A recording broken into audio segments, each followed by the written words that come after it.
Hello viewers, நாம் இன்னைக்கு இந்த வீடியோவில் எதை பற்றி பார்க்க போகிறோம்னா, ஜெயம் ரவி அவரோட மனைவி ஆர்த்தியை டைவர்ஸ் பண்ண போகிறாரு அப்படிங்கிற விஷயம் நம்ம எல்லாத்துக்கும் தெரியும். அதை ஒரு கண்டென்ட்டாக யூஸ் பண்ணி நிறைய யூடியூபர்ஸ் உருட்டுறாங்க.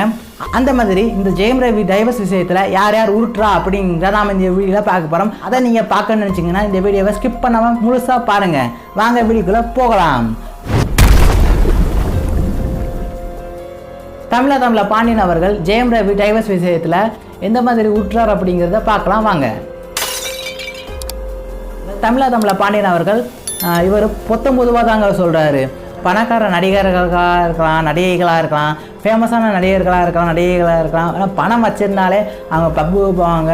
பப்புக்கு போனால் அங்கே உள்ள பசங்களோடய பொண்ணுங்களோடய கூத்தடிப்பாங்க. அந்த மாதிரி ஒரு விஷயம் நடந்து தான் ஜெயம் ரவி அவரோட மனைவி ஆர்த்தியை டைவர்ஸ் பண்ண போகிறாரு அப்படிங்கிறத தமிழா பாண்டியன் அவர்கள் சொல்கிறாரு.